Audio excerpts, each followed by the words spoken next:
Hey, this is Tim of the 1916 Company at Watches and Wonders 2025. We are here with Trilobe, an incredible new company, a very young one, only founded in 2018, working out of France. This is a different type of horology than you've seen in the past. I'm here with the founder, Gautier. Why don't we talk about the third generation, since this is the latest, then we'll get back to the second as it's evolved. Please tell me about the new Folle Journée models. With pleasure. Tim, thanks for having me. So yeah, to start with, that's our Une Folle Journée collection, named after a book. Une Folle Journée means a crazy day, and it's really what this watch embodies, I think. It's our first collection, named Les Matinaux, the Dawnbreakers, that we exploded into 3D. So you have these three rings rotating, the hours, the minutes, and the seconds, and we exploded them in the sky, floating on pillars of titanium. It's a quite complex technical watch to manufacture, and they're hosted below this bubble in sapphire that hosts everything. It's a very cool watch because when you pull the crown and have it turn, yes, you can see the movement of time, and that's really, I would say, our signature. Is that many people know how to do watches with hands very well. I'm not going to do better than that. I'm thinking of a few names. What we bring, I think, with Trilobe is that we have a very different way of seeing things, of seeing time, and that really embodies our DNA, which is to put time in motion and to really, liberating the time, actually. So what's interesting to me is that you're using rings to tell time, which must be immensely more massive than hands. How do you get a respectable power reserve? Because this is 48 hours. Correct. How do you get 48 hours when that whole disc has to turn in three cases? That's a very good question, and that's a pillar question, because we had to re-engineer everything from a classical watch, from the spring barrel, which has to be much more heavy, but that has an impact on the whole gear train. So the whole gear train up to the balance spring has to be rethought, and you also have to try to use material that are lighter. That's why classically on a dial you will use brass steel. Here we use titanium. It's lighter because actually in this watch, the higher you are in the sky of the watch, the higher the torque effect will be on the movement if you hit something and so on. Yes. So you need to be really light. That's why we use titanium. It has its advantages. It's light. It has its flaws because it's hard to manufacture. It's hard to polish. And here it's composed of many elements. So these are all green titanium. So each ring is actually composed of 3 to 5 pillars. Then you have some sort of a cup that is manufactured separately, polished separately, in which we put a disc which is treated in PVD, then tempered. Yes. And a very cool three-dimensional effect. Now, your first two generations, we got an example of the second generation. We'll talk about this in a moment. But it was a very flat presentation. Here, you're showing two things. One, you're showing a little bit more volume and light because you've rhodium plated the lower reaches so it reflects light out from the base. But then you've also made it a little bit spread out, more open. So you've added elevation but also gaps so people can see the mechanism. That doesn't look like it's an easy adaptation, because these two watches, I never would have guessed that underneath they use the same fundamental approach. Correct. We really rethought everything on the dial side. It's a super open watch. It's a see-through watch, so it's fun to look at. It's fun to play with it, and it's still actually quite wearable because it's in titanium, so you actually don't feel it on the wrist. But yeah, and that's really the beauty of Trilobe, is that with this idea that you can set time in motion, it's a very strong canvas on which we can play and build very different collections with the same fundamental idea of, let's get rid of the hands. There are many other ways to display time. Okay, so now there are two fundamental, case sizes. You've got a 38 and you've got a 40.5, correct?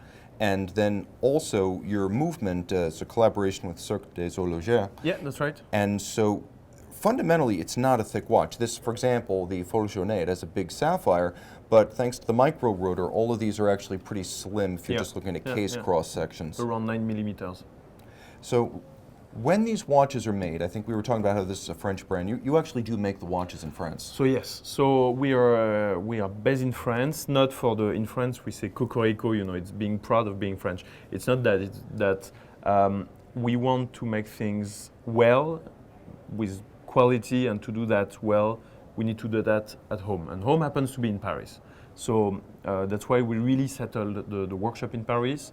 We're a bit more than 20 now. Half of the staff is dedicated to production. So we receive our components from Switzerland, from France, and we assemble everything in Paris in our workshop under the roofs.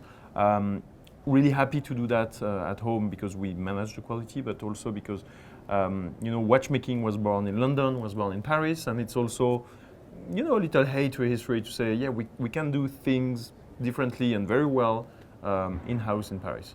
So you have a different perspective, and I guess that's primarily evident on the front. Yes. I'm curious, how do you choose the finishing codes for the back? Because here we've got sort of like a nickel anthracite coating, Correct. a media blast treatment, some beveling where edges are present, angulage is applied. Yes. Yeah. Just talk a little bit about the finish of the movement itself. Yeah, we put a lot of love in the finishings, be it on the dials, on the case, and the movement especially, because it's a very modern way of looking at the finishing with this grain texture.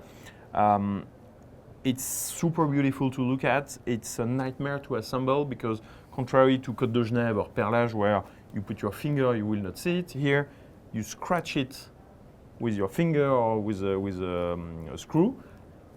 It's done. You can throw it away, and so you have to put a lot of care. It takes twice as much time to assemble this watch than, I would say, a classic finishing watch, because the finishing is quite fragile. Once it's assembled, that's fine. It's below the glass. It will not budge. But it gives a very rich look to the watch and very well finished with the anglages, which are made with diamond.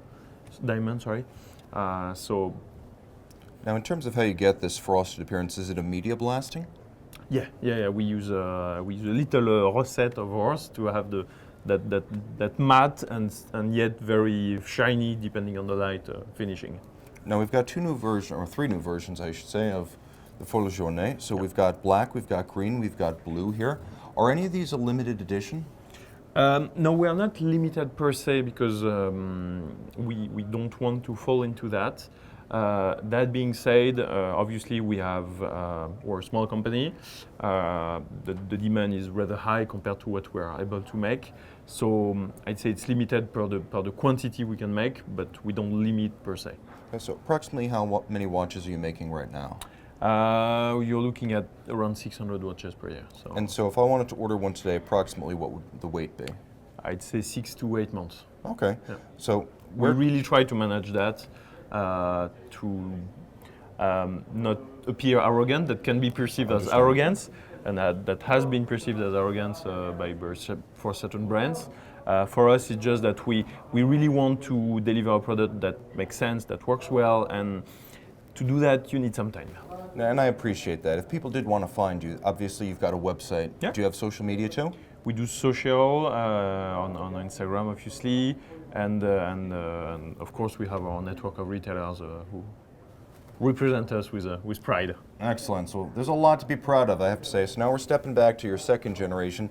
Folle Journée is the third. This Correct. is La Nuit Fantastique Secret. Tell me a little bit about where this dial comes from. So fantastic night in English. This really is the way I conceive luxury. Luxury to me or personalization has to be something that means something strong to you. It's not only an engraving, it's not only having a strap made for you, it's telling something about you. And here, the idea is that each client will give us a date, a time, and a location of an important moment of her life or his life. And so a birthday, a wedding, a first kiss, a diploma. And we will put the stars of this moment of their life on the dial. Be it in the past or in the future, actually. And so you have crazy moments. Sometimes we don't know the story behind it. We don't have to know it. That's why it's called secret. And that's why I put a lot of importance in this personalization, because you can show it to the world. If you don't tell the story that's behind it, nobody will know. And that's really how I see luxury. It's a luxury for yourself, not for the others. So it's a secret between you and your watch. And if you decide to tell the story, you tell it. But I'm hoping we can get a capture of this, because all of the constellations and the celestial bodies are fully luminescent, and I don't know if you could see that from the camera lens, but we'll get a close-up. This whole thing will phosphoresce when you apply the UV, and it is incredible. That is a very cool watch right there. And so, yeah, there are more conventional versions of Nuit Fantastique, but honestly, this is amazing. If you can, you should. All right, very neat. And I just want to ask, could you tell us a little bit about your big piece? It's a bust, Yep. it's a clock, it's an automaton. What is it? The Temps Retrouvé, I think it's, let me not mangle that. Temps Retrouvé? Yeah, absolutely. So one of our cool pieces this year is not a watch, it's not a pendulum, it's not a clock or an automat. It's a bit of everything. It's a piece of mechanical art, of contemporary art, I would say. We call it le Temps Retrouvé, so time found again. It's again drawn out of a book by a French author, Gaspard Proust. It has several layers of reading, I would say. When you see it from far, you see a bust in marble, in Carrare marble, so very classic, something that could be sitting in the Met or in the Louvre. And when you come closely, you see that this bust is actually alive, because the rose windows on the sides are actually opening its petals one by every hour. So his ears, in other words, tell you the hour. Correct. The eyes are moving actually throughout each hour, so pointing north would be sharp, pointing south 30, 15, 45. So the eyes, the way the bust looks at the world is indicating what time it is. And if you come even closer and you put your fingers on the nose, you feel that the guy is actually breathing in, breathing out. So we have a mechanism inside, and then you can open the bust that we can see after. Oh, yes. And you have a crazy mechanism in it that we conceived, which is composed of 2,050 components, which allows to display time in a very unconventional manner, because it's displaying time without having any hands or without having any numbers, which is quite special actually when you think about it. So this is not just a clock. This is also an automaton. Correct. And so it's not just a clock and an automaton. It's also a sculpture. It is. And what makes it very cool is that it's not anybody's face that you have on this bust. It's a face that you choose. So it can be your face, the way we used to do portraiting for the last 2,000 years, actually. We used to do a lot of portraiting. This fashion aged a bit, but it makes sense in a historical perspective. And it can be the face of someone you admire or just as a piece of art, actually. Here the face we have is the Greek Thales, actually. And if someone would like to commission this art, what would it cost to buy one of those? Around $400,000, and you need about a year to make it. It's 3,000 hours of work. And if you ever want to see giant hand-finished components, we've all seen watches, but if you want to see giant hand-finished components, you got to check this thing out. Thank you so much, Gautier. Thank you, team. Take care.